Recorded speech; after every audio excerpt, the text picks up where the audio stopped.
Ya inició. Listo, muchachos. Muchas gracias. Bien. El segundo resultado es establecer modelo organizacional teniendo en cuenta necesidades del entorno y parámetros técnicos. El tercero es verificar el proceso de implementación del modelo organizacional de acuerdo con parámetros definidos. Y el último es ajustar plan de implementación del modelo de desarrollo organizacional cumpliendo parámetros técnicos. Entonces, de acuerdo a esto, pues cada una de las evidencias que ustedes van a presentar van a lograr de que ustedes cumplan con uno de estos resultados. Cada resultado pueden ser una evidencia o pueden ser dos evidencias para el alcance de este resultado. Las evidencias pues son las actividades que ustedes van a desarrollar o los entregables que ustedes van a desarrollar para pues tener su calificación como tal. ¿Sí? Bien. Esto dice que tiene la duración de esta guía de 288 horas y la competencia técnica tiene una duración de 192 horas y las claves 96 horas. Eso quiere, estas 192 horas no quiere decir que, mejor dicho, van a estar conmigo conectados todo el tiempo. No, es todo el desarrollo de lo que ustedes van a hacer de forma autónoma y de forma sincrónica conmigo. Bien. Les pregunto, ¿quiénes ya leyeron la guía?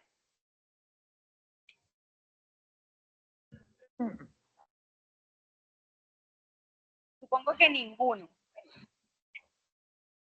No importa, no pasa nada. Pero bueno, sí es bueno que ya empiecen a descargar material, empiecen a descargar su guía, la empiecen a leer y a empaparse de lo que van a desarrollar, por lo menos en esta primera fase. Ustedes cuando entran a su plataforma Sabajuna, ahí les va a aparecer todas las fases. Ustedes están en estos momentos en la fase de análisis. Entonces, en esa fase ustedes tienen que empezar a bajar su material y a bajar la guía que es esta para que empiecen a trabajar todo lo que vamos a hacer. Bien. Aquí pues está la formulación de las actividades de aprendizaje y aquí está su cronograma de entrega.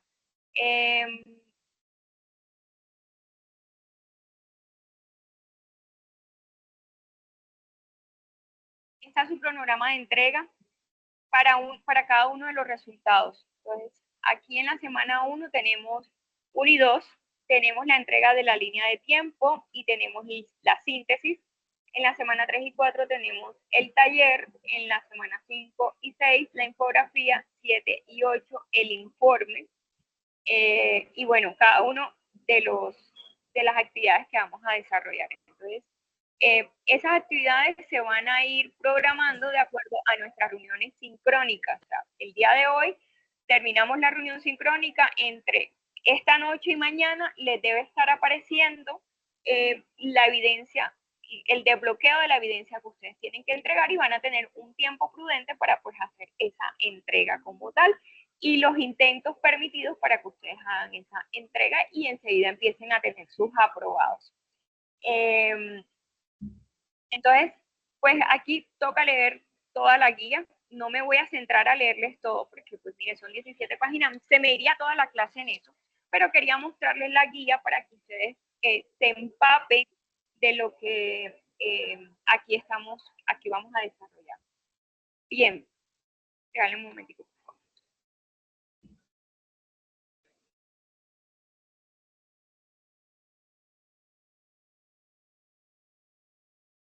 Bueno, bien.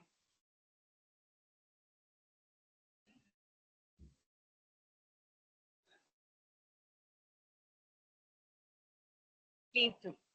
Bueno, la primera evidencia que ustedes tienen que entregar, que es la que se les va a desbloquear entre hoy y mañana, es la evidencia línea de tiempo del contexto político del desarrollo rural en Colombia. Esta es la actividad, pues cuando ya se la desbloquea, ustedes tendrán que leer y mirar todo lo que tienen que hacer, pero todo, absolutamente todo está consignado en la guía, por eso se llama guía de aprendizaje, porque es lo que les va a guiar a ustedes toda la formación como tal. Entonces, voy a dejar de compartir ya la guía. ¿Alguna pregunta? ¿Ninguna? Bueno, voy a dejar de compartir la guía y ya voy a entrar como en materia de explicarles esta primera clase, qué es lo que les va a permitir a ustedes entender qué es lo que van a hacer dentro de esta evidencia línea de tiempo del contexto político en Colombia. Y ahorita pues les vuelvo a explicar esta actividad. Bien, vamos a compartir.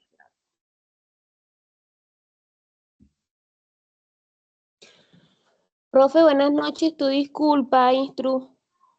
Sí, cuéntame. ¿Y esas 3 guías no las puedes enviar al grupo?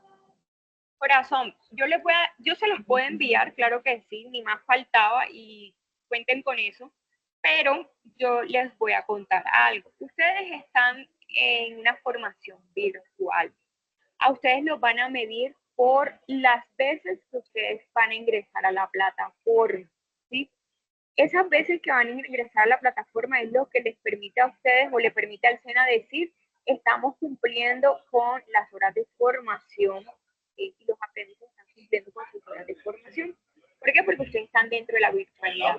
Entonces, deben sí o sí entrar, descargarla y hacer todo el proceso porque eso genera como tal de que ustedes están dentro de una formación virtual. Su aula como tal o su ambiente de formación es ajuna, ¿sí? Ustedes no tienen un ambiente como los que están en la presencialidad. No se les mide, digamos, el horario como se mide en la presencialidad. A ustedes lo que se les mide es la entrada a la plataforma. Yo se las puedo mandar, no tengo problema, pero ojo con eso. Ojo con eso porque esas entradas se las van a medir. Entonces, tienen que hacer el ingreso, bajar la guía, leer el material de apoyo. El material de apoyo no se puede descargar, está dentro de la plataforma y cosas así. Ahorita yo vuelvo, entro a la plataforma y les muestro unas cositas para que se vayan empapando más. Pero la plataforma es su ambiente de formación y ustedes se tienen que, mejor dicho, se tienen que enamorar de ese ambiente de formación. ¿Va? Bueno, Instru, de todas maneras, gracias. Entonces no nos las envíes. No, yo se la voy a enviar porque, ajá, no falta el que no va a entrar, sino nada más a entregar la evidencia. Pero sí quiero que se concienticen de que su ambiente de formación es la plataforma y que tienen que entrar en cada momento y en la plataforma tiene que ver que usted está entrando y saliendo de ella. Listo. Bien, entonces bien, les voy a compartir acá la pantalla.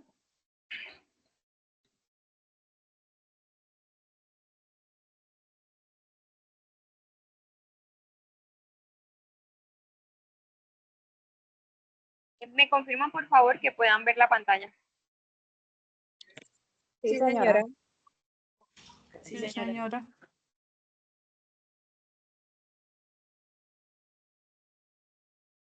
Bien. Lo Buenas primero que noches. Sí, Qué pena buenas noches. molestarte. Disculpa, una Tranquila. pregunta. Estas diapositivas que nos vas a mostrar, esas diapositivas, ¿las vas a subir a la plataforma o simplemente es para la clase? Esta diapositiva se las voy a mandar al grupo porque ya en la plataforma está todo el material de apoyo, pero no están estas diapositivas. Estas sí se las voy a Sí, mandar al grupo. es que estaba mirando la plataforma, pero pues no hay nada de las diapositivas, por eso te preguntaba. Exacto. Exacto, sí, las diapositivas de los instructores por lo general no están en la plataforma y nosotros los enviamos al grupo para que la tengan ahí. En la plataforma está el material de apoyo con lo que ustedes van a desarrollar sus evidencias. Ah, ok, vale, gracias. Bueno, con gusto. Bien. El primer paso para nosotros desarrollar proyectos, sea de cualquier tipo, es mirar cómo es el contexto en el territorio donde se va a desarrollar el proyecto. En este caso, pues vamos a mirar el contexto Colombia, porque entiendo que hay personas o aprendices de muchas partes de Colombia y bueno, la vamos a hacer de esa manera para que ustedes empiecen a familiarizar con las políticas y empiecen a desarrollar su proyección hacia el alcance de la política pública de nuestro país. ¿Por qué? Porque todos los proyectos deben tener un soporte legal y ese soporte legal solamente lo podemos ver en las leyes y normas que regulan los sectores a los cuales nosotros vamos a formular un proyecto. En este caso estamos hablando de proyectos agropecuarios y esos proyectos agropecuarios tienen una normatividad legal y tienen unas políticas públicas completamente específicas que hacen que podamos soportar todo nuestro desarrollo y todos nuestros proyectos en esas políticas. Entonces, vamos a hablar sobre la evolución de las políticas de atención a la ruralidad en Colombia, en nuestro contexto histórico, el marco legal y la línea de tiempo, ¿sí? Los objetivos que vamos a alcanzar aquí es comprender el contexto histórico de la ruralidad, perdón. Y ustedes me dirán, profe, pero si ya eso quedó en el pasado, ya nos toca es con lo que hay en el presente. Resulta que para yo poder desarrollar un proyecto, llámese como se llame, pero en este caso vamos a hablar de proyectos agropecuarios, yo tengo que tener completamente en cuenta el pasado, porque todos los proyectos que nosotros desarrollamos se centran en algo que se llaman antecedentes del proyecto. Entonces yo tengo que tener en cuenta qué pasó antes, ¿sí? ¿Por qué? Porque pues todos tenemos un pasado, obviamente un presente y posiblemente tendremos un futuro. Y eso mismo pasa con los proyectos. Yo tengo que mirar el antecedente de mi proyecto para yo poder justificarlo y soportarlo de la mejor manera. Entonces, por eso, el objetivo de esta clase es que ustedes comprendan el contexto histórico de la ruralidad, identificar los cambios de las políticas rurales, o sea, cómo era Colombia antes en la parte rural y cómo se encuentra Colombia en el presente y quizás cómo será la proyección de eso. Leyendo un poco como la formación en la que ustedes están, entiendo que es una formación para crear, por así decirlo, extensionistas agropecuarios para todo el territorio nacional. Entonces, cuando yo desarrollo extensionistas, yo necesito conocer sobre esa historia y sobre esos cambios que ha tenido la política en el sector rural. Debo conocer el marco legal vigente. Ya listo, tengo unas leyes derogadas en su totalidad, pero tengo que mirar el antecedente de esas leyes y además de eso tengo que conocer el marco legal de las leyes que están vigentes, porque esas son las que me van a soportar el proyecto o las que, si en algún caso a ustedes les toque hacer extensión, le puedan hablar a su usuario de las leyes que están actualmente en desarrollo. Aprender a construir y aplicar una línea de tiempo. ¿Por qué? Porque la primera evidencia que ustedes van a entregar, como se los mostré en la guía, es una línea de tiempo. Entonces aquí pues les voy a dejar como parámetros para que ustedes puedan construir esa línea de tiempo. Bien.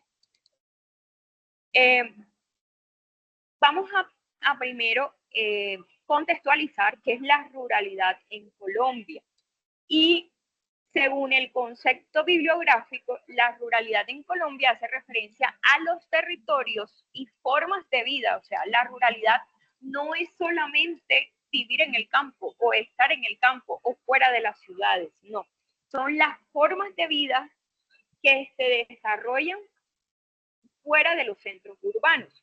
Pero ojo con eso, no es simplemente la casita por allá en la montaña. No, sí, eso es una ruralidad, pero yo tengo que ver cuál es la cultura de los que viven en esa casita cerca a la montaña. Sí, yo tengo que ver cómo es su forma de vida, cuántos hijos tienen, o si tienen hijos o no tienen hijos, o esa casa está abandonada. Yo tengo que mirar la forma de vida dentro de la ruralidad como tal, ¿sí? Todo lo rural es lo que está fuera del centro urbano, ¿sí? Es un concepto que abarca no solo la geografía, por eso les decía, sino también la cultura, la economía y las relaciones sociales del campo colombiano. No es lo mismo la cultura de una vereda a la cultura de un municipio, ¿sí? No es lo mismo la cultura de un corregimiento a la cultura de un lugar disperso, ¿sí? Eso no es lo mismo. Cada uno tiene una cultura totalmente diferente. Entonces, cuando hablamos de ruralidad, yo tengo que saber que eso no solamente abarca el sector geográfico, sino también un todo que es la cultura, la economía y las relaciones sociales. Bien. Características del territorio rural en Colombia. Se dice que en Colombia aproximadamente el 70% del territorio nacional es rural. Imagínense esa cifra tan gigante. O sea, solamente el 30% son ciudades y centros poblados. Cuando hablamos de centros poblados, hablamos de municipios, corregimientos, veredas, caseríos, son centros poblados. ¿Qué son centros poblados? Una casita detrás de la otra. ¿Sí? Mientras que el área rural es un poco, son centros dispersos. ¿Sí? Entonces, ese 70% en Colombia es rural. O sea, tenemos una extensión muy grande del territorio nacional que ocupa la ruralidad. Cerca del 25% de los colombianos viven en zonas rurales.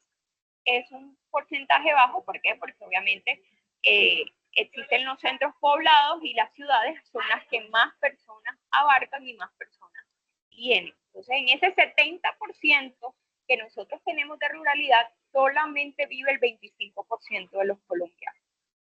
O sea, mucha tierra, pocas personas. En la economía de la ruralidad está basada principalmente en la agricultura, la ganadería, la pesca y la minería artesanal. Pues, en los centros poblados pues, hay otras bases económicas, mientras que en la ruralidad pues todo es la extracción como tal y la producción agropecuaria. Servicios básicos, muchas zonas rurales enfrentan dificultades en el acceso a la salud, ¿sí? Como todos son lugares dispersos, pues no hay de pronto un centro de salud cerca, no tienen un centro poblado cerca donde puedan tener ese acceso a la salud. Entonces, tienen limitaciones en ese acceso. Lo mismo pasa con los colegios, con la educación, con el agua potable, con las vías y obviamente sí que menos el internet. Miren, yo vivo en Atlántico, vivo en un municipio atlántico que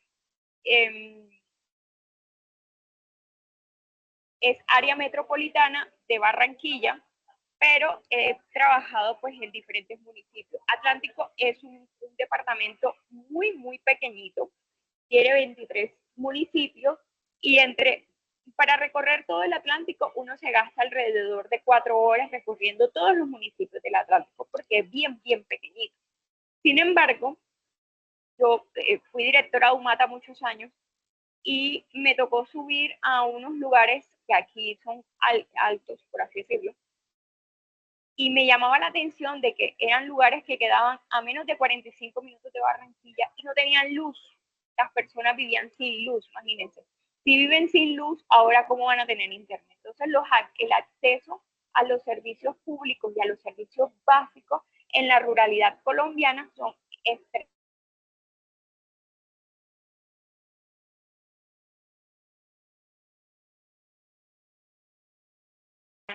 Existe la diversidad étnica, las tradiciones campesinas, los indígenas y los saberes ancestrales.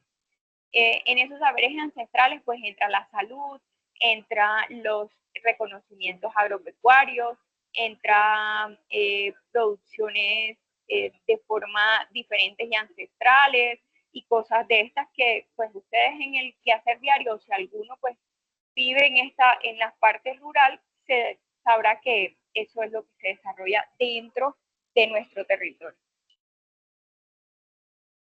La importancia del campo colombiano. El campo colombiano, en ese 70% de nuestro territorio, se garantiza la seguridad alimentaria del país. Pues eso es lo que debería ser el derecho de las cosas, pero allá es donde se desarrolla toda la producción agropecuaria del país. Claro está que nosotros tenemos buenas importaciones agropecuarias porque no se suple toda la necesidad que en el país se tiene y algunas de este 70% de la ruralidad que existe en Colombia, no todo el 70% está destinado para suplir las necesidades alimentarias. ¿Por qué? Porque hay lugares que se usan para producir maderables, para producir minería, para producir otras cosas que no tiene nada que ver con producción agropecuaria alimenticia.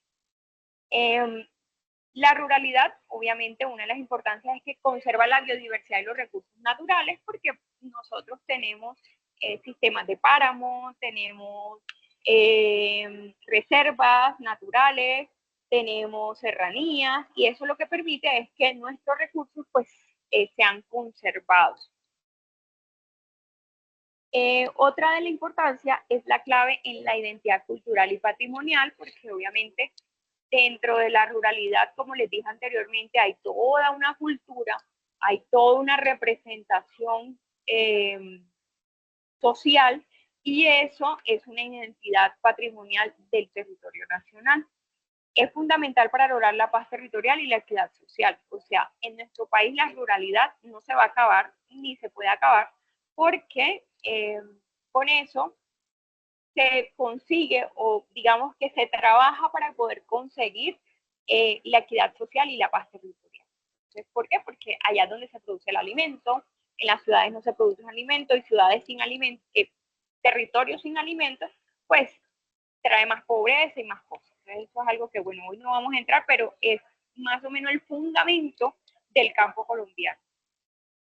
Bien, vamos a entrar a hablar sobre el contexto histórico de la ruralidad en Colombia. Si voy muy rápido, me dicen, por favor.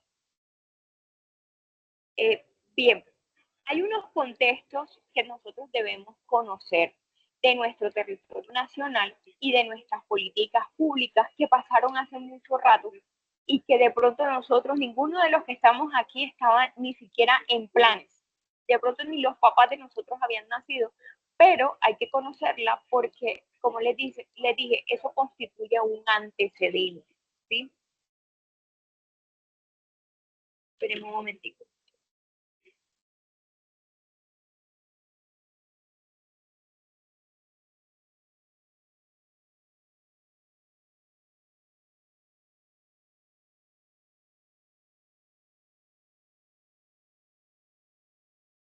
Bueno, listo. Bien, entonces vamos a hablar de Colombia rural antes del siglo XX. El siglo XX fue el siglo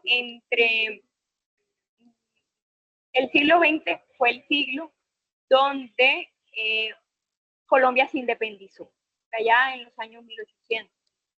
De Colombia empezó todo su proceso de independencia del reinado de España. Entonces, en ese momento, antes del siglo XX, la tierra estaba concentrada en manos de unos pocos, lo que nosotros le llamamos los latifundios. Si han visto novelas o han visto historia o conocen historia sobre haciendas gigantes, muy grandes, que tenía una sola persona, que era, digamos, el hacendado, el rico, el pueblo de todo el lugar, y pues simplemente se constituía casi como el feudalismo, aunque en ese momento no se hablaba de feudalismo porque eso era de la Edad Media, pero en Colombia algo así pasó sobre el feudalismo, donde era uno solo y ponía a producir la tierra con la mano de obra y solamente daba la comida y la dormida y ya, no pagaba nada más. Entonces, en ese momento, pues la tierra en Colombia se concentraba en latifundios, eran terrenos muy, muy extensos, de miles de hectáreas, trabajadas por el hombre sin ningún pago, ¿sí? El único pago era la comida y la dormida, gracias. Y además era de generación en generación, porque dentro de esas tierras nacían los hijos de esos obreros, y luego esos hijos constituían mano de obra para esa misma tierra, y así se constituía en una generación obrera por años. Aquí pues la mayoría de los campesinos trabajaban como jornaleros o arrendatarios. Muy poco se veía el tema arrendatario, o sea, no les arrendaban la tierra, eran más bien jornaleros, como les digo, trabajaban la tierra por comida y por dormida. El campo era visto como una zona atrasada y aislada, y sobre todo aislada del desarrollo nacional, ¿sí? ¿Por qué? Porque eran extensiones gigantescas y imagínense, ir de una hacienda a otra hacienda se tiraban se echaban un montón de horas. Entonces, eso era lo que pasaba en Colombia antes del siglo XX. Aquí todavía no habían leyes, porque apenas Colombia se estaba independizando, estaba creando sus propias leyes, estaba, digamos, organizando su territorio, porque pues ya se suponía que era una república independiente del reinado español. Entonces, aquí no habían leyes que protegieran ni al campesino, ni a los que producían la tierra. Siglo XX empezó lo que se llamó la exclusión y el conflicto. Entonces, ya aquí, digamos, empezaron a crear políticas, pero todavía había ausencia de políticas públicas efectivas para el desarrollo rural. El campo fue epicentro de violencia política y conflictos armados. ¿Por qué? Porque obviamente ese que ya trabajaba por comida y dormida, él no era bobito. Entonces él decía, no, yo quiero que me paguen, yo quiero también generar, yo también quiero mi finca, yo también quiero trabajar, yo también quiero mis cosas, yo también, sí, ya empezó a despertar y aquí es donde empieza la violencia, especialmente en los años 50. Una violencia entre los terratenientes, por así decirlo, con los campesinos y personas pues que eran los que labraban la tierra. Aquí se crearon partidos políticos, empezaron ya la creación de partidos políticos, los partidos del pueblo y los partidos de los grandes terratenientes, que pues eran los que, por así decirlo, los que ponían a trabajar a todo el pueblo, ¿sí? Pero sin pago. Luego empezaron las reformas agrarias fallidas, como las del INCORA en los años 60 y 70, porque no dieron resultados. Entonces, ¿qué se hizo? Como el conflicto lo que busca es eso, que se pueda hacer más equitativo, ese conflicto dio para que se creara lo que se llamaba el INCORA, y en los años 60 y 70 esos latifundios se convirtieron en minifundios. Entonces esas extensiones tan grandes las dividieron en partes iguales y se les entregaron a los que en ese momento labraban la tierra. Pero ¿por qué fueron fallidas? Porque tampoco hubo un acompañamiento o una política pública que le dijera a esos conocedores o a esos productores cómo debían desarrollar sus proyectos y cómo debían proyectar su tierra. Y al cabo de menos de 2 años, todas esas tierras terminaron nuevamente en manos de terratenientes que empezaron a comprar también a muy, muy bajo. Luego, bueno, la violencia siguió, igual nunca se ha acabado, la violencia tristemente en nuestro país, y hubo un aumento del desplazamiento forzado rural y abandono del campo, porque algunas de las tierras fueron vendidas por decisión propia, pero otras tierras fueron despojadas de sus propietarios de manera forzada. Entonces, ahí esa exclusión y conflicto se dio pues alrededor del siglo XX. Luego se empezaron a desarrollar modelos. Regálenme un momento.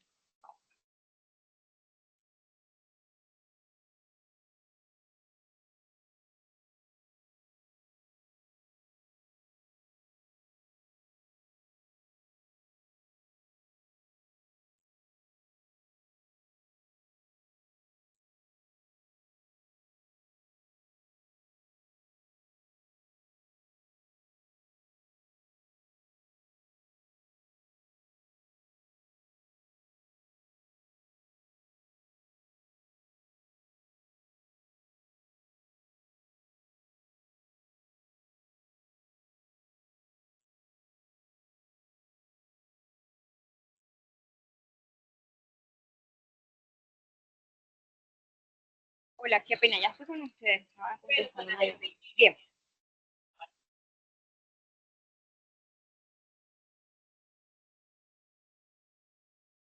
Bien, entonces se empezó a desarrollar un modelo de desarrollo centrado en lo urbano. ¿Por qué? Porque empezó todo el desplazamiento forzado del conflicto del siglo XX. Entonces, las políticas de Estado empezaron a priorizarse en las ciudades. ¿Por qué? Porque entonces miércoles tengo un montón de personas dentro de las ciudades y ¿qué voy a hacer con esas personas? Tengo que entregarles vivienda, tengo que apalancarles por lo menos un trabajo, tengo que brindarles algo de oportunidades o algo de desarrollo económico para estas personas que fueron despojadas de sus tierras y que otras pues voluntariamente terminaron vendiendo. Entonces las políticas de Estado se priorizaron en las ciudades, dejando el campo sin inversión y sin oportunidades. Se generó una brecha profunda entre lo urbano y lo rural, entonces cada vez se crearon más empresas, más industrias, más cosas dentro de la ciudad, pero el campo, pues se miraba para el campo, no había desarrollo industrial o agroindustrial dentro del campo, y digamos que se crearon brechas sociales entre los que eran de la ciudad y los que eran del campo. En educación, salud, infraestructura, vivienda y empleo hubo brechas gigantescas. Bueno, todavía las hay, pero pues ya casi que se están tratando de mitigar. Y lo que hizo es que, hombre, si yo dentro del campo, dentro de la ruralidad, no tengo las condiciones para vivir tranquilamente, para vivir dignamente, pues yo me voy para la ciudad. Entonces, esto todavía hizo de que hubiese aún más migración del campo hacia las ciudades y cada vez el campo quedó más solo.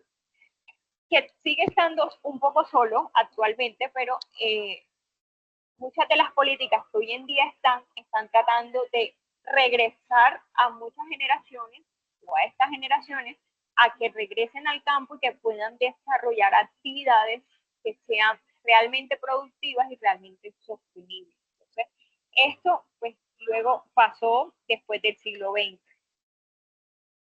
Los cambios recientes que hemos tenido ha sido el aumento de la visibilidad del campo en la agenda pública gracias a, entonces, se hizo un acuerdo de paz 2016, no sé si recuerdan, no los conozco, pues no los conozco a ninguno de ustedes, no sé en qué edad están ni nada por el estilo, pero si de pronto han leído un poco o los que alcanzaron a ver este tipo de noticias, recuerdan que en el gobierno de Juan Manuel Santos, que hace la firma del acuerdo de paz en La Habana, Cuba, y luego en ese acuerdo lo que se hace es el reconocimiento del papel del campesino en la seguridad alimentaria, o sea, ya se le da un estatus importante al campesino, en donde se le está diciendo a la ciudad, no puedes maltratar más al campesino porque él es el que te da de comer.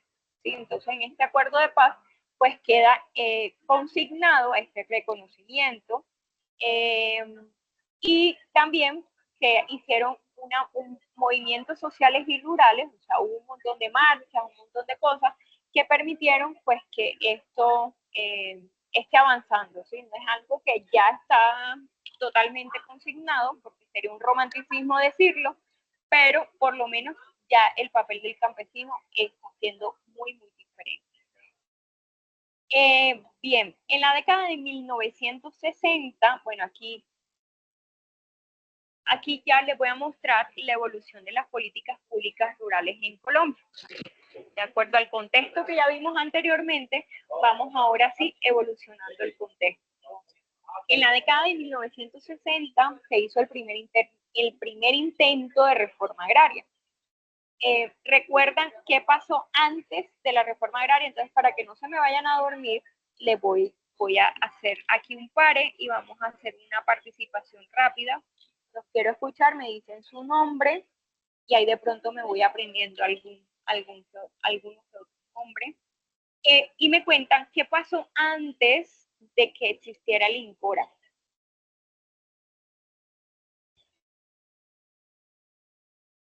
Se trabajaba gratis.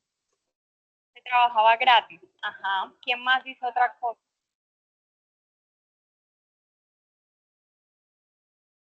¿Cómo estaba la tierra? ¿Cómo era el proceso de la tierra? ¿Cómo se llamaba eso de la división territorial? ¿Cómo se llamaba?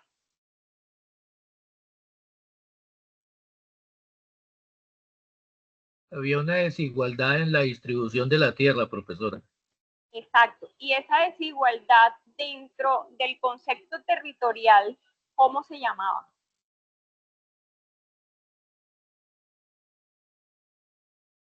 ¿Cómo era la tierra antes? ¿Estaba en manos de qué? De unos pocos. Y eso en manos de unos pocos, ¿cómo se llamaba? Latifundio. Latifundio. Bien, bien, bien. Están despiertos. Bien, bien. Listo. Bien, perfecto. Entonces continúo. Entonces, en la década de 1960, después de ver de que el miércoles la tierra estaba en manos de unos apellidos, y muchos apellidos de estos también eran españoles, que venían de toda esa generación desde la conquista, descubrimiento, hasta que pues nos pudimos separar del reinado. Entonces nace el primer intento de reforma agraria, ¿sí? Y se hace la creación del INCORA. El INCORA es el extinto Instituto Colombiano de la Reforma Agraria. Ya no existe. El INCORA existió, pero ya está extinto. Su objetivo era redistribuir las tierras, legalizarla en títulos y apoyar a los pequeños productores. El resultado fueron avances limitados por falta de apoyo político, corrupción y resistencia de grandes terratenientes, ¿sí? Esos grandes terratenientes también pues se convirtieron un poco digamos que pues en delincuentes, por así decirlo, porque ellos eran los que también asesinaban, mataban y torturaban a campesinos para no entregarles lo que le correspondía o las tierras de acuerdo a esa reforma que se hizo. ¿Sí?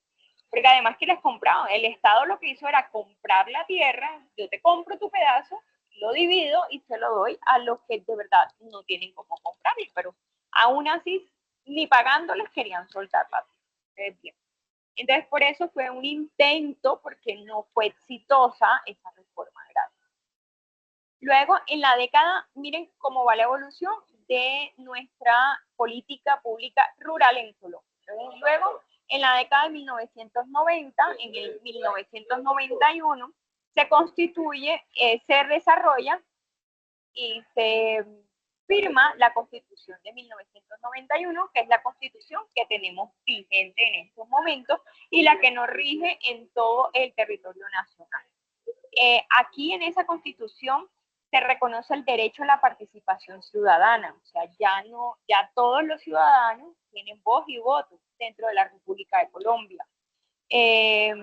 La función social de la propiedad y los derechos de comunidades indígenas y afrodescendientes, o sea, que desde 1991 se le empieza a dar ese reconocimiento a todas las participaciones indígenas y afrodescendientes.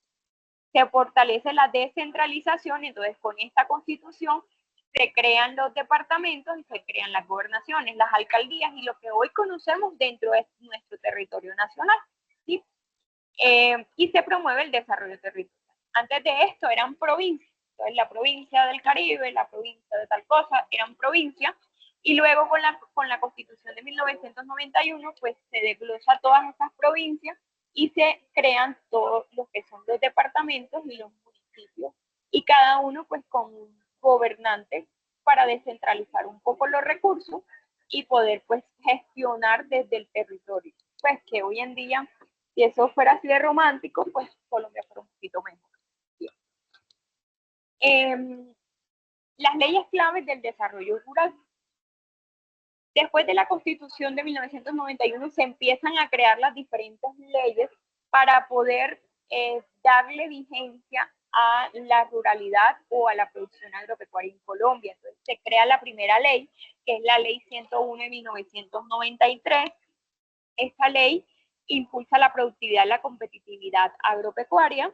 Luego tenemos la Ley 160, creada en 1994, que fortalece la reforma agraria, se crea el Sistema Nacional de Reforma Agraria y se protege al campesino como sujeto de derechos. El campesino, pues, ya se dice que no es cualquier persona ni cualquiera por ahí, sino que él también tiene derechos y obviamente deberes dentro del territorio nacional. En los años 2000 y 2015 se empiezan a desarrollar enfoques asistencialistas, ¿sí? como los programas de familias en acción rural y los otros programas y las alianzas productivas. El enfoque productivo con bajo impacto estructural y limitada participación comunitaria. O sea, aún ahí todavía la participación del campesino era muy baja en esos años, ¿sí?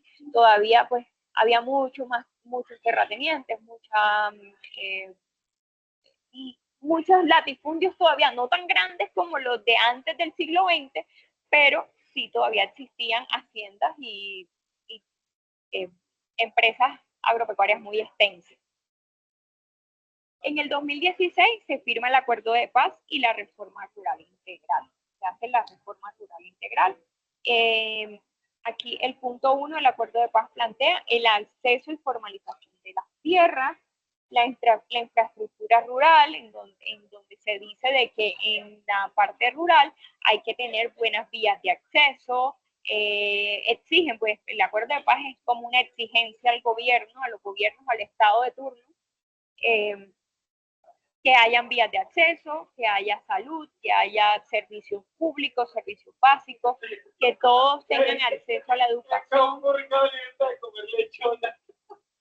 que todos tengan acceso a la educación y se dé un desarrollo productivo y una participación ciudadana mucho más fuerte de la que pues, desde la Constitución de 1991 se dio hasta estos tiempos.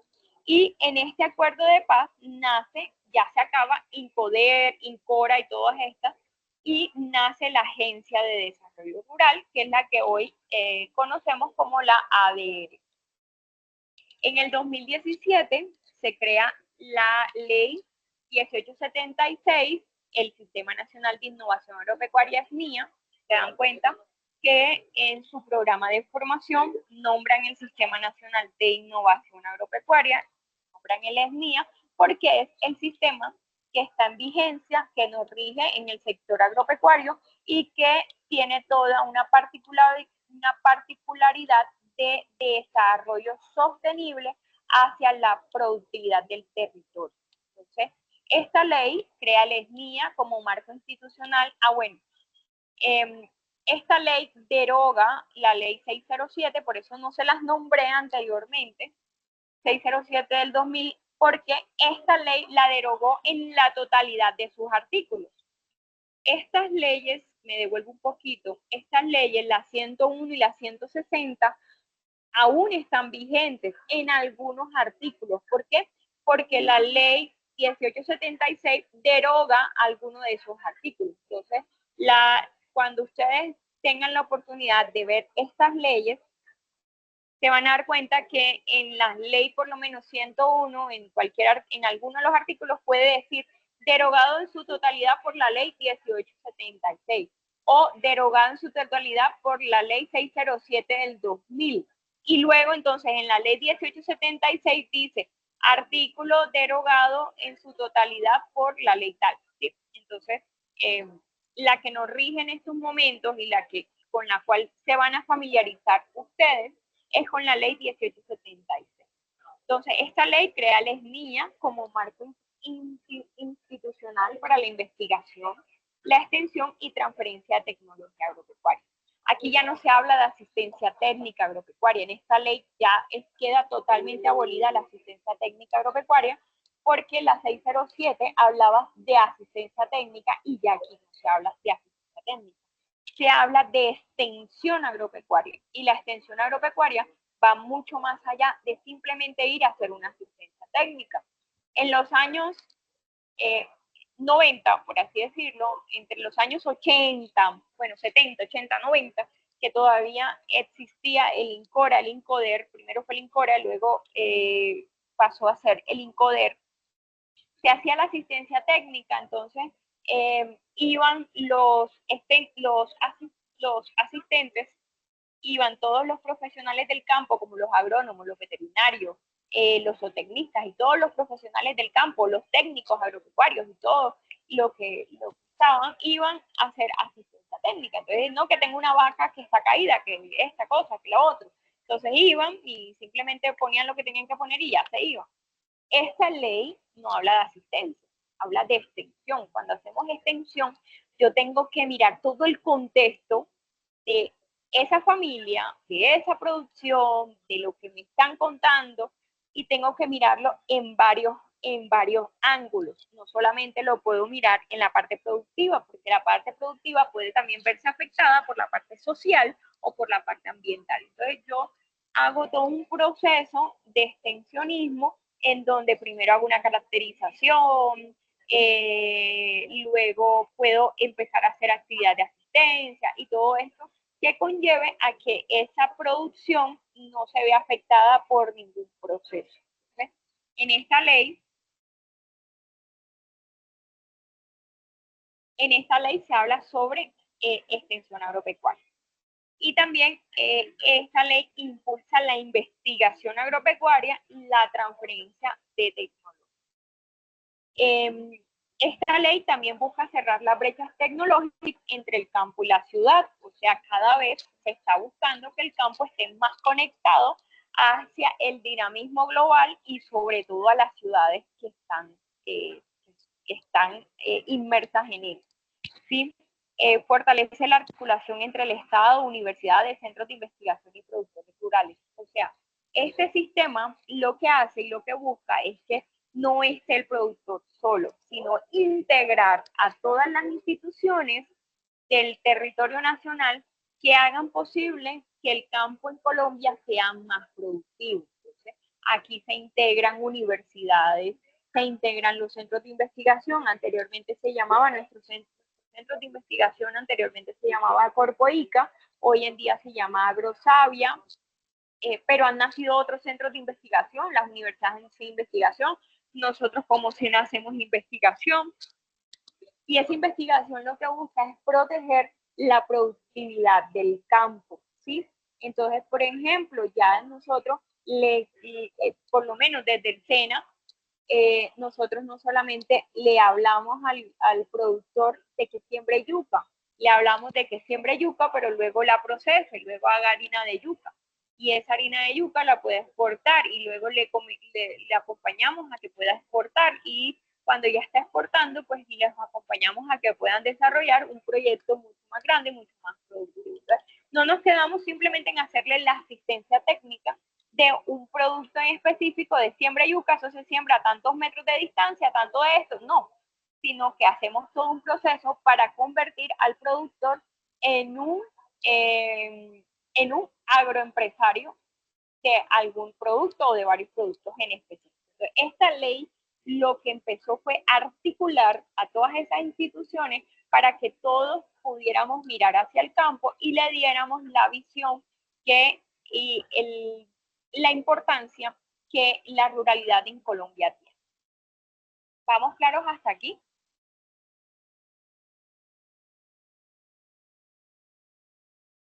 Sí. Señora. Sí, señora. Perfecto. Sí, señora. Perfecto. Entonces, bien. Aquí vamos y aquí pueden ver pues como una línea en donde yo les muestro la evolución de las políticas públicas, y lo hago pues desde la década de 1960 hasta el 2015, ¿sí? Porque digamos que aquí en esta línea de tiempo les coloco como en la mitad de todo, le coloco las leyes clave, porque digamos que en ese momento es donde se parte la historia de Colombia, ¿sí? Ahí empieza como tal a decirse de que el campesino, el indígena, el afro y todas las personas que viven en la ruralidad en Colombia son sujetos de derecho. Entonces, ahí se parten con la primera ley agropecuaria, que es la ley 101 de 1993. ¿Sí? Entonces, arranco pues con la década de 1960, en donde se empieza a hablar, aquí en esa década de 1960, todavía teníamos la constitución anterior, la constitución de cuando se hizo cuando Colombia se separó, se independizó de la corona española. Entonces, aquí todavía estaba otra ley donde los campesinos, había otra constitución donde los campesinos eran sujetos de derecho, donde los campesinos eran maltratados. Bueno, no voy a decir que no en esos momentos, pero es mucho menos de lo que pasaba en esos años. Y ahí pues arranco a hacer mi línea de tiempo y les parto la línea de tiempo, les parto todo, cuando se crea la primera ley robusta hacia el sector agropecuario. Bien.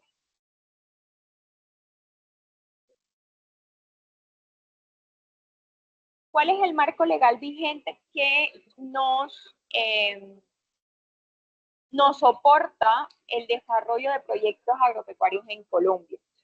Obviamente, nuestra carta madre, y nos tenemos que basar en ella primero que todo, es la Constitución Política de 1991, en su artículo 64, 65 y 66.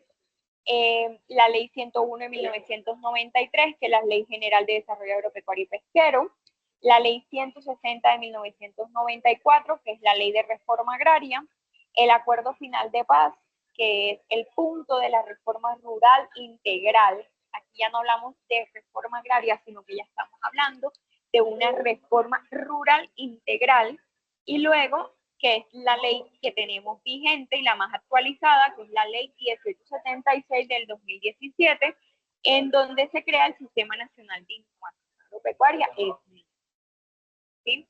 Entonces, hasta aquí, como tal, es la contextualización de nuestra evolución política agraria en Colombia y cuál es ese marco legal que nos sucinta para que nosotros podamos desarrollar cualquier proyecto agropecuario dentro del territorio nacional. Hasta aquí les voy a dejar lo que es el desarrollo evolutivo de esa política pública nacional. Les voy a explicar un poco sobre la línea de tiempo, porque pues ya es la evidencia que ustedes van a desarrollar y con lo cual pues se va a evaluar parte de su primer resultado. Entonces, una línea de tiempo es una herramienta gráfica, así como la vieron aquí, la que yo les hice aquí. Yo se la hice muy cortica, rapidita, pero miren, de todo lo que les expliqué anteriormente, les hice una línea súper resumida. Permite organizar eventos de forma cronológica, ¿sí? Yo no puedo colocar una línea de tiempo, empezar con el 2025 y acabar con el 1810 porque está mal, ¿sí? Yo tengo que empezar desde 1810 hasta el 2025, ¿sí? Se usa para visualizar la secuencia de hechos en el tiempo, entender procesos históricos y analizar cambios a lo largo de un periodo. ¿Para qué nos sirve esta línea de tiempo? Facilita la comprensión del contexto histórico y político, ayuda a analizar transformaciones y relaciones causa y efecto, es algo como un poco mirar la problemática, mirar los antecedentes, mirar, bueno, posiblemente conmigo van a ver árbol de problema para identificar problemas dentro de un contexto y con ese problema pues se desarrolla todo un proyecto. Entonces cuando identificamos problemas, identificamos las relaciones causa-efecto. ¿Cuáles son las raíces de ese problema y cuáles son los efectos? Lo mismo con la línea de tiempo, esta herramienta me permite pues conocer esa relación. ¿Por qué? Porque yo me estoy permitiendo abrir un antecedente y mirar cuál fue la causa de por qué en Colombia todavía existen brechas de desigualdad en la parte rural. Entonces, bueno, existen por esto, por esto, por esto. Me voy a una línea de tiempo anterior, ¿bien? En las líneas de tiempo permiten organizar de forma clara, visual y secuencial cada uno de los procesos. ¿Sí? Los tipos de línea de tiempo, pues entonces tenemos la línea de tiempo horizontal, que es la más común, de izquierda a derecha, como la vieron, la que yo les hice, la vieron ahí. La vertical es útil para infografiados de estos largos, entonces esta línea de tiempo se hace de manera vertical, y la digital o interactiva, esa pues se hace creada con herramientas como Canvas, PowerPoint o cualquier otra herramienta. ¿Cómo elaboramos una línea de tiempo? Debemos definir el tema y el periodo de análisis. seleccionar los eventos clave. O sea, miren que yo les hablé de un montón de cosas desde el siglo XX, no, desde antes del siglo XX, pero yo hice una línea de tiempo desde la década de 1970. ¿Por qué? Porque para mí me pareció mucho más importante decirles que ahí en esa década se hizo el primer intento de reforma agraria y luego hablé de todo lo que eran las reformas y todas esas palabras claves que se han desarrollado en cuanto al marco legal colombiano, ¿sí? Entonces, no hablé antes del siglo XX porque ya ahí no me pareció relevante, es decir, entonces, yo tengo que seleccionar los eventos clave. Yo puedo tener todo un texto y todo un montón de cosas, pero ¿qué es lo clave y desde dónde voy a arrancar yo mi línea de tiempo? Organiza los eventos cronológicamente y luego diseñas tu línea de tiempo y aplicas y analizas. Una nota importante es que una línea de tiempo no solo organiza, también ayuda a reflexionar sobre el pasado para comprender mejor el presente. Una línea de tiempo sí o sí me genera un antecedente y me genera un análisis de las causas de una problemática que yo pueda tener actualmente. ¿Sí? Eso es. Entonces, eso es lo que vamos a ver el día de hoy. ¿Qué hemos aprendido? Entonces, que la ruralidad en Colombia tiene una historia marcada por el abandono, la lucha y la resistencia. El desarrollo rural no solo depende de leyes, sino de una voluntad real de transformación social. Por eso, en varias de mis intervenciones les dije, no puedo decir que todo es perfecto, que les mía, que eso es un romanticismo. Obviamente sí se han visto cambios, sí han disminuido las brechas de desigualdad, se reconoce más la labor del campesino, se desarrollan actividades para mitigaciones de brechas comerciales, se están desarrollando más, digamos que, lugares donde el campesino pueda tener una vida más digna. Entonces ya en la parte rural pues se están construyendo escuelas, no tienen las mejores condiciones, pero por lo menos ya hay escuelas y cosas así. Entonces, realmente más que la ley, porque el papel aguanta todo, en Colombia lo que se necesita es voluntad y se necesita que haya una transformación social desde una raíz. Que el uso de herramientas como la línea de tiempo nos permite comprender el pasado para actuar con mayor conciencia en el presente. Eso es lo que hemos aprendido el día de hoy y les voy a explicar, me voy a ir nuevamente a la guía y les voy a explicar un poco sobre la actividad que ustedes tienen que entregar. Y por acá les dejo una frase para que arranquen su formación con la mejor expectativa, y es que el campo no es el pasado de Colombia, es su futuro lleno de raíces, saberes y vida.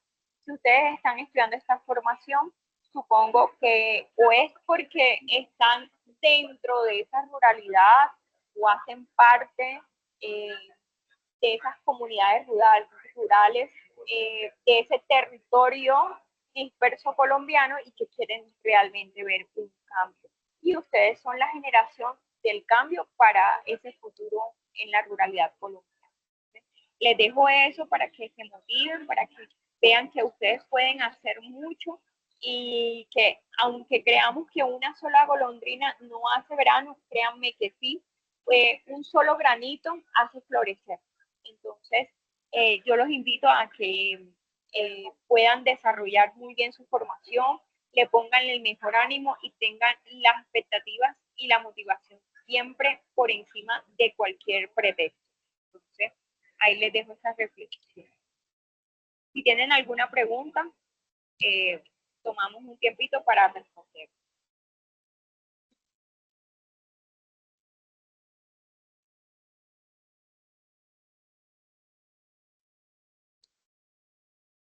¿Preguntas, inquietudes hasta aquí?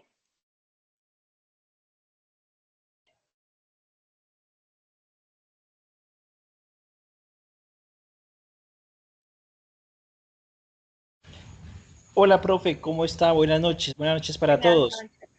Buenas noches. Respetada profesora, justamente escuchando la clase, la cual es muy buena, el tema jurídico, el tema histórico, porque debemos conocer nuestra historia para no repetirla. En relación a ello, quería preguntarle, el SENA, ¿cómo está participando para apoyar esa desigualdad o superar esa desigualdad que existe en el área rural y en tema de asistencia, digamos, tecnológica, de información académica? Porque, digamos, yo vivo en el departamento del Caquetá, mucho conflicto armado, un tema histórico de terratenientes, y queremos justamente, por eso ingresé a este técnico, queremos ayudar a capacitar a nuestros campesinos. Yo soy campesino, pero digamos a mis colegas, a mis compañeros de lucha, pero directamente no observa el SENA, digamos, haciendo cursos o técnicos de capacitación o llevando ofertas del Fondo Emprender para que la comunidad, digamos, aprenda a valorar un poco más el campo. O una de mis ideas, es decir, es enseñarle al campesino el Caquetá a exportar el producto, porque al exportar el producto generamos divisas. Digamos, aquí estamos cerca de Ecuador, somos, aunque somos invitados, pues somos parte del Mercosur, o sea, del Tratado Mercosur, pero no observo ingresar al SENA por eso, porque quiero que el SENA, digamos, llegue más a los territorios y no se quede solo en la retórica o solo, digamos, en las leyes, como usted dijo, solo en el papel. Entonces quería saber, porque observo que usted tiene demasiado conocimiento, qué está haciendo el SENA para llegar a los territorios en realidad y no solo, digamos, en la retórica. Ok, bueno, yo voy a hablar desde mi experiencia y perspectiva siendo instructora, ¿sí? Porque el SENA es una institución gigantesca, es una institución nacional y digamos, yo estoy en un porcentaje muy pequeño de esa institución, ¿sí? Eh, el SENA como tal tiene diferentes ecosistemas, diferentes formas de acceder a disminuir brechas de desigualdad, ¿sí? Una de esas formas de acceder es, obviamente, usted lo nombró, el Fondo Emprender, ¿sí? El Fondo Emprender es eh, digamos, un mecanismo a lo cual cualquier persona del territorio nacional puede acceder. Obviamente, esto es una convocatoria en donde se debe participar y pues basado en una evaluación y basado en varias cosas, se les otorga un puntaje y con ese puntaje pues se les genera un proyecto con lo cual se les genera recursos condonables. Si hacen bien el proyecto, el SENA no les va a cobrar ni un solo peso y van a quedar con un proyecto productivo y todo un fortalecimiento y un acompañamiento. Ese es uno. El otro es, con las políticas actuales, el SENA está saliendo más a territorio. Ahorita el SENA está hablando de aulas móviles en los que se están yendo a los territorios más alejados. Yo hablo desde Atlántico porque, pues, obviamente, como le digo, el SENA es un ecosistema muy, muy grande y es también descentralizado. Cada centro tiene una razón de ser. Pero en Atlántico, por ejemplo, tenemos el aula móvil de Campesena, que está yendo hacia los territorios a desarrollar ambientes de formación y desarrollar diferentes formaciones dentro de los territorios. Está la propuesta campesena, que es una propuesta actual, en donde todos los instructores de presencialidad están yendo a territorios alejados a poder hacer formación a personas que realmente nunca han tenido ese acceso a la formación. Para usted formarse en el SENA, el mínimo que le exigen es tener 14 años y haber cursado hasta 9º grado, ¿sí? En una formación titulada como la que ustedes están. Ese es el mínimo que exige el SENA para ser un técnico, ¿cierto? Sin embargo, con la propuesta campesena, lo que dice actualmente la propuesta es, hombre, yo tengo gente que nunca fue a un colegio y sabe mucho, y es bueno certificarlo, es bueno acompañarlo, es bueno fortalecerlo, es bueno, necesito que la gente vaya y haga eso. Entonces, el SENA tiene esa propuesta, no es una propuesta, es ya un sistema como tal, y es el sistema campesino. Entonces, ese sistema dice, usted no necesita tener ningún grado de estudio para formarse dentro del SENA, usted no necesita tener una edad, bueno, la edad mínima sí, son 14 años, es así. Pero usted, o sea, si es un señor de 70 años y él se quiere capacitar, él lo puede hacer si nunca ha ido al SENA, si nunca ha ido a un colegio. Entonces, eso lo puede hacer, ¿sí? El SENA es una institución a la cual se debe saber acceder también. ¿Por qué? Porque a veces no tenemos que esperar a que nos llegue a la puerta de la casa o a la puerta de la vereda o a la puerta del municipio. Toca buscarlo porque tiene muchas cosas para hacer. El proceso de investigación en el SENA cada vez se está robusteciendo aún más. Vuelvo y les digo, hablo desde mi perspectiva. Yo soy instructora investigadora dentro del centro y estoy en la parte de semilleros de investigación ambiental. Estoy pues en ese liderazgo y cada vez estamos desarrollando productos y servicios que sean más conscientes y que puedan descubrir nuevas alternativas de producción, nuevas alternativas del cuidado del medio ambiente, nuevas alternativas económicas sin dañar el medio ambiente, siendo amigables. Entonces, esa investigación también está para el acceso de todos los colombianos, simplemente que hay que pues saber acceder, ¿sí? Entonces, de pronto el centro más cercano que cada uno tenga, de pronto ir y preguntar, venga, aquí qué hay, y a mí me interesa la investigación, a mí me interesa, y ustedes como aprendices SENA, no importa la virtualidad en la que están, ustedes pueden ir a cualquier centro, el centro más cercano que ustedes tengan o el nodo más cercano, y preguntar sobre los servicios que hay dentro del SENA y cómo pueden acceder a ellos, porque hay muchos servicios que tiene el SENA, que presta el SENA, que es más, yo les soy honesta, no me los sé todos, no los podría enumerar todos porque son muchos. Enumero los que están dentro de mi resorte y dentro de mi conocimiento. Entonces, el SENA es una institución que está siendo parte predominante dentro del Sistema Nacional de Innovación Agropecuaria, SNIA. El SENA hace extensión agropecuaria, el SENA forma extensionistas agropecuarias como ustedes, el SENA apoya proyectos productivos agropecuarios, el SENA apoya investigación agropecuaria.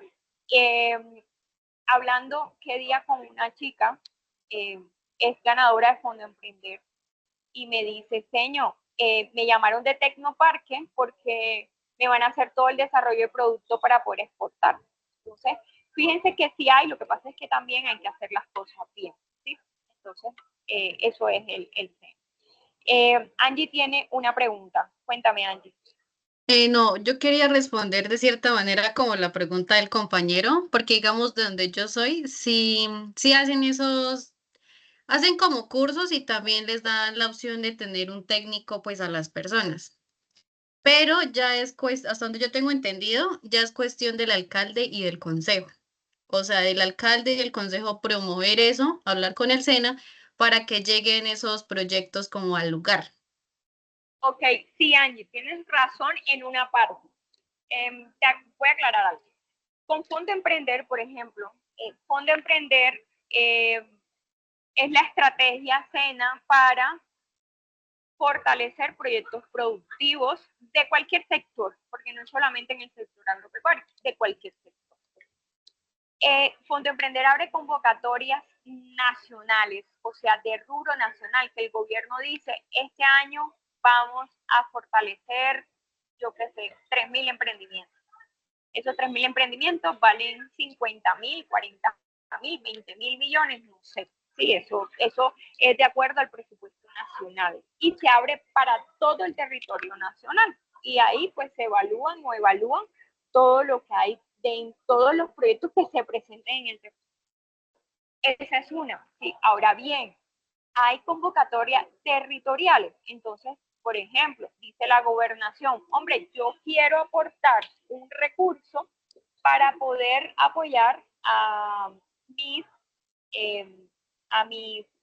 emprendedores de mi departamento.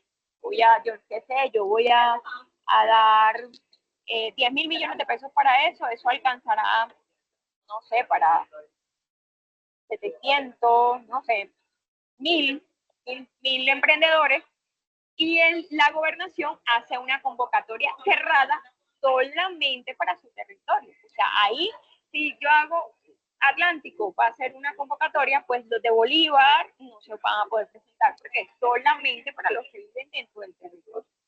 Lo mismo pasa con los municipios. Entonces, el municipio, con el consejo, determinarán algún presupuesto, ¿no? Yo voy a colocar 100 millones, 200 millones, y con eso, pues, voy a apoyar 20 emprendedores. Entonces, con estas y estas características. Ahora bien, no sé, porque yo no manejo nada de Fondo Emprender, porque para eso hay líderes de Fondo Emprender, pero hace rato tenía entendido que por un peso que colocaba por un peso que colocaba un municipio, el SENA colocaba otro peso. Entonces, por ejemplo, si el municipio colocaba 100 millones, el SENA colocaba otros 100 millones y hacían una convocatoria de 200 millones, ¿sí? Solo para ese municipio. Pero eso es, como les dije anteriormente, de voluntad, ¿sí? Pero el SENA sí lo hace a nivel nacional. Toca estar muy, muy pendiente de esas convocatorias, ¿sí? A veces hace convocatorias solo para el sector agropecuario, o solo para el sector moda, o solo para el sector metalurgia, o solo, eso depende de la convocatoria. ¿Listo? ¿Alguna otra pregunta?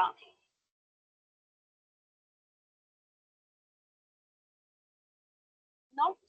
Bien, entonces, bueno, voy a compartir pantalla un momentico, ya para terminar y les explico algo.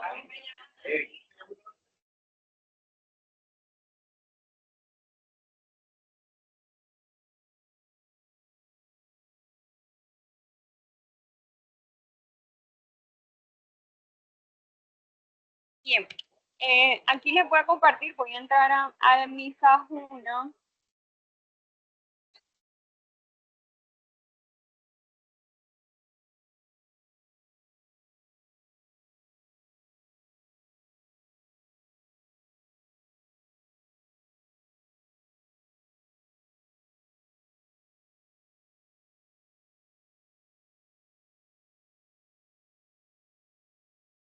Y bien, yo me imagino que ya ustedes están súper relacionados con la plataforma.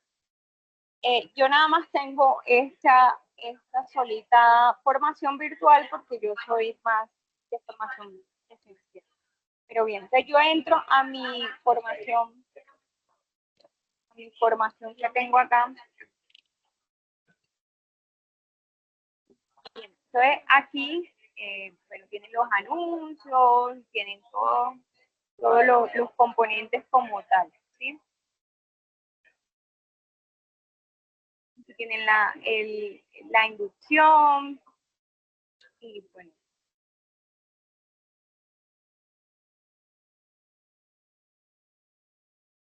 Entonces, digamos, aquí nosotros estamos en la fase de análisis, ¿sí? Esta es la primera fase que ustedes van a desarrollar.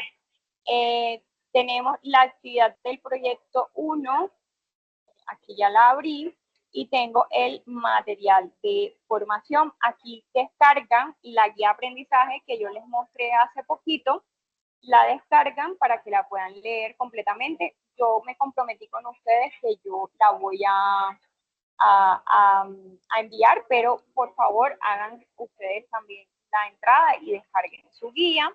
Y por acá tenemos el diagnóstico de la situación problemática en la población, organización o empresa rural. Y todo esto es ya el inicio de su curso y el material de apoyo. Entonces, por ejemplo, aquí tienen el primer resultado, reconocer el modelo organizacional según criterios técnicos. Yo le doy en iniciar curso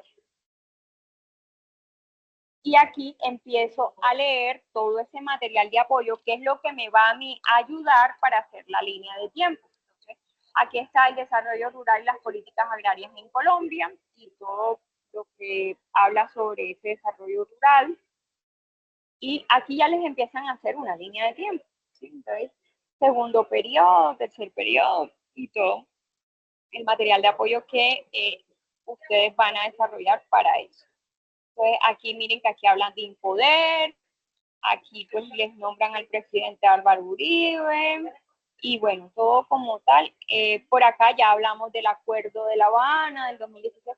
Este es su material de apoyo que les va a permitir pues desarrollar como tal esa línea de tiempo. Aquí ya empieza a hablar del Sistema Nacional de Innovación Agropecuaria y todo lo que yo más o menos ya les conté.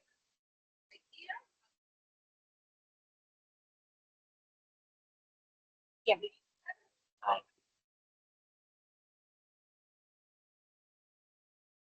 Alguien me colocó algo en el chat.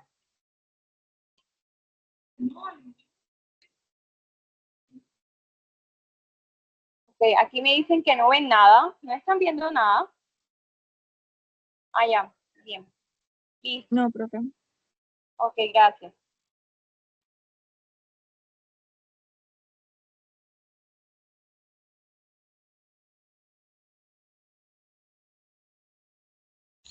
Profe, Ya, sí ya, se ve ya. una imagen Ya. que no avanza. Está una imagen diagnóstico, la situación problemática, que fue la primera y ahí se quedó. Ahí Pero se sí se quedó, ve ya. sobre esa imagen. Listo, ya.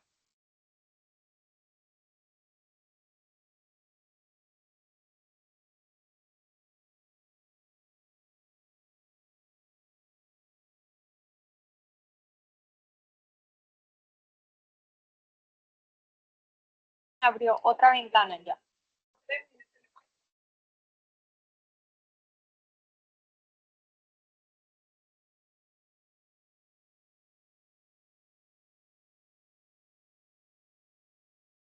Bueno, entonces, esa ventana que ustedes vieron allá, ustedes le dan clic donde yo le di y ella les va a abrir esta otra ventana, ¿sí? Y van a empezar a leer aquí, bueno, porque esta es la primera ventana que les va a abrir el desarrollo rural y políticas agrarias, y aquí ustedes van a empezar a leer todo su material de apoyo, que es lo que les va a permitir hacer esa línea de tiempo. Aquí el Sistema Nacional de Innovación y el diagnóstico rural participativo, eso lo vamos a ver más adelante. Ustedes van a leer hasta el Sistema Nacional de Innovación Agropecuaria. Ese material de apoyo está disponible, ahí donde les dije que habría, ustedes lo van a leer porque con eso les va a permitir a ustedes hacer esa línea de tiempo, ¿sí? Entonces, voy a dejar de compartir nuevamente por acá.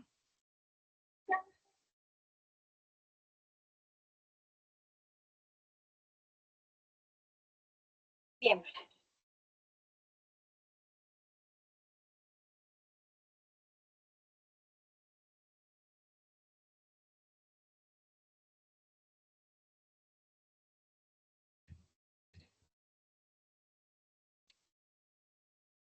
Bien, ese que les mostré es el material de apoyo que ustedes van a leer para poder hacer su actividad. Ahora, luego, aquí tenemos la primera actividad, que es la línea del tiempo del contexto político del desarrollo rural en Colombia. Yo me voy ahí y aquí le doy clic para acceder al anexo y él me va a descargar un anexo, ¿sí? Él me va a descargar. Aquí es donde ustedes tienen que cargar esa actividad cuando ya la hagan, pero yo se las tengo que desbloquear entre hoy y mañana lo hago. Y él me abre un anexo, ya se lo voy a mostrar.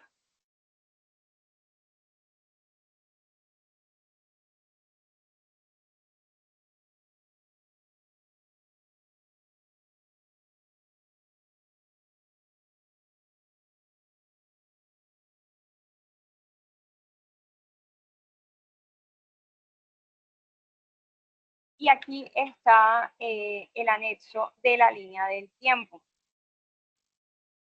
Entonces dice aquí que las líneas del tiempo están conformadas por 4 componentes básicos: fecha, descripción, encabezado, imágenes. ¿Sí? La fecha es marcar cuando un evento específico tiene lugar en una línea de tiempo, describir un evento determinado, aportar más contexto en una línea de tiempo cuando se les agrega junto con una descripción, que es un encabezado, y si le quieren colocar imágenes, aquí pues está optativa, pero si le colocan imágenes es mucho mejor, es mucho más clara y pues obviamente mucho más creativa y el cerebro para uno leerla es mucho más fácil. Luego, además de esto, 4 elementos. Las líneas del tiempo incluyen las imágenes y símbolos siguientes: barra de líneas, hito, barra de tiempo, intervalo, ¿sí? Entonces, la barra de líneas se usa para representar un evento, progreso de historia de principio a fin, que es la barra larga de esa línea. El hito se emplea para representar eventos o hitos, a menudo muestra una fecha. El hito es como un punto o algo representativo de ese evento. La barra de tiempo se emplea para representar una duración específica y el intervalo se emplea para representar el tiempo que transcurre dentro de la línea de tiempo. Entonces, lo que ustedes vieron en la línea que yo les mostré, yo tenía la barra larga, que es la barra de tiempo, y luego unas barras pequeñas entre cada uno de los eventos que se hicieron. Debo seleccionar un tema, seleccionar el periodo que se desea representar, escoger los aspectos hechos más relevantes, que ya se los expliqué, usar una medida de tiempos. Por eso el material de apoyo que está disponible es hasta la esmía lo que van a leer, y en ese material de apoyo, en ese contexto, es que ustedes van a desarrollar esa línea de tiempo. ¿Por qué? Porque no se van a ir hasta el siglo XX, sino lo más relevante entre ese material de apoyo que ahí ya está colgado. La información que da contexto a la línea de tiempo debe ser breve y concreta. Por eso una línea de tiempo es un gráfico en donde yo voy a decir todo lo que yo leí en ese material de apoyo. Y si la línea de tiempo es horizontal, los hitos y sucesos comienzan a trazarse de izquierda a derecha. ¿Ya ven? Por eso yo les decía, no puedo empezar en el 2025, tengo que empezar por lo que ya pasó. Bien. Se recomienda que previo a la elaboración de la línea de tiempo se cuente con una lectura. Ya yo les dije cuál es la lectura. Usar la hoja de manera horizontal, iniciar por organizar las ideas de orden cronológico. Por acá alguien me está preguntando algo.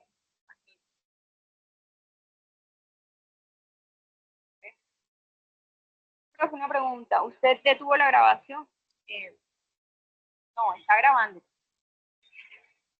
¿Por qué? La pregunta.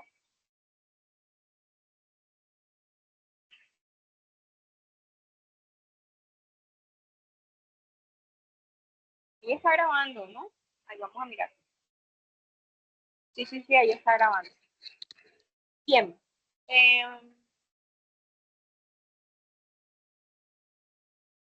No, ahí está grabando, ahí está grabando. ¿Me están viendo la pantalla o no? Sí, profe, sí se está viendo. Sí, profe, sí. Bien. Entonces, aquí están como las recomendaciones para que usted desarrolle la línea de tiempo, y luego dice que pueden utilizar herramientas digitales para la elaboración como Visme, Tiki-Toki, Timeline y Remember. Ahí les dejan también como los links si lo quieren hacer digital. Perdón. O si lo quieren hacer a la antigua con Word, un PowerPoint o algo así sencillo, como ustedes lo quieran hacer. Bien. Aquí miren, aquí les muestro la figura 1, línea de tiempo para la imagen, ver el instrumento. Entonces aquí, por ejemplo, aquí hablan de la edad antigua, entonces que en el año 3500 antes de Cristo y 476 después de Cristo, que era la edad antigua, se vivía la esclavitud, el trueque del comercio. Luego, entre el 476 después de Cristo y el 1453 se vivió la Edad Media, que fue el feudalismo y la economía de subsistencia, y luego por acá en 1453 a 1789 ¿cómo? Se vivió la Edad Moderna, que era el capitalismo comercial y mercantilismo, y luego de 1789 hasta nuestros tiempos, la Edad Contemporánea, el capitalismo industrial y el liberalismo económico. Entonces, esto es una línea de tiempo. También, aquí les dejo otro ejemplo de cómo hacerla. Mejor dicho, yo voy a calificar en esa línea de tiempo creatividad, coherencia, con el material de apoyo que tienen ahí. Voy a calificar que vaya cronológicamente bien elaborada, que ahí me expresen pues todo lo que realmente vieron en ese material de apoyo, lo que vieron en mi clase. Entonces, bien. Y aquí, bueno, aquí está el instrumento y los criterios de evaluación. Entonces le digo, tema central y manejo de conceptos, la ubicación espacial y relación entre conceptos e ideas, lectura de contenido secuencial, asociación de ideas, uso de dibujos, imágenes, colores, tamaños. Por eso les decía, la creatividad juega un papel importante en la línea de tiempo, en la evaluación que le voy a hacer, el uso adecuado de mayúsculas y minúsculas, o sea, también voy a mirar todo eso, voy a mirar la ortografía y la coherencia gramática. ¿Sí? Ahí está el anexo de cómo va a ser su línea de tiempo, y ya, listo. Entonces, yo les estaría desbloqueando su evidencia, ya les dije, entre hoy y mañana. Hoy posiblemente no, porque ya está muy tarde y todavía estoy en la calle y ya me tengo que ir a recoger para mi casa para ver a mi hija, pero mañana ya les queda listo. Les digo hasta cuándo tienen plazo para enviar, para colgarlo en la plataforma, y bueno, ya yo reviso y les voy evaluando. No se dejen coger los tiempos, por favor, porque esa plataforma, como les dije, les va mirando a ustedes cada cuánto entra, cómo entra, o si nada más entra para entregar la evidencia. Entonces, ustedes, como les dije, su ambiente de formación es esa plataforma. Entonces, ustedes tienen que familiarizar, mejor dicho, hacerla su mejor amiga. Esta una es su mejor amiga en su formación. Entonces, usted se familiariza con ella, entra, lee su material, lee sus anexos, trabaja con ella, todo, absolutamente todo. Entonces, si tienen alguna pregunta, estoy aquí para responderla. Jefferson, cuenta. Profesora, aquí se aplica la misma premisa. Si enviamos el trabajo con tiempo, ¿usted lo corrige y podemos mejorarlo o no se aplica ya? No, no lo aplico. ¿Por qué? Porque vuelvo y les digo, el ambiente de formación de ustedes y mío está junto. Entonces, usted me manda el trabajo, ¿sí? Y yo ahí le coloco la retroalimentación.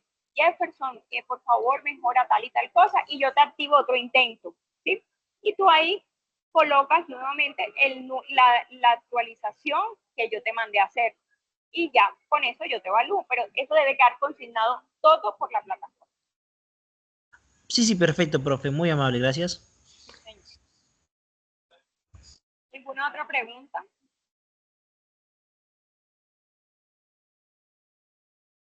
Bueno, si no hay más preguntas, me gustó mucho conocerlos. Les auguro lo mejor en esta formación, que tengan muchos éxitos. Saben que cuentan con el SENA, saben que cuentan con sus instructores. Estamos en la virtualidad, estamos lejos, pero aún así cuentan con nosotros, lo que necesiten. Para eso está el grupo. Verónica, cuéntame. Buenas noches. Pues te tenía una pregunta. ¿Esa grabación la van a poner en la plataforma? Sí, esta grabación se sube en la plataforma. Listo, muchísimas gracias. Con gusto. Bueno, espero que les haya gustado la clase de hoy. Espero haber sido clara, muy bien, que me hayan comprendido todo. Y bueno, hice mi mayor esfuerzo para que ustedes tengan una muy buena formación. Entonces, cualquier cosa, comentario, no duden en hacerlo. Profe, vea, no me gustó esto. Profe, no entendí. Profe, ¿puede explicarme mejor? Para eso estoy. Entonces, no se sientan cohibidos de contarme cualquier cosa, si no entienden, si no comprenden, que yo voy a estar para apoyarlos. Un abrazo para todos, Dios los bendiga y que tengan una bonita noche. Muchas gracias, igualmente. Muchas gracias.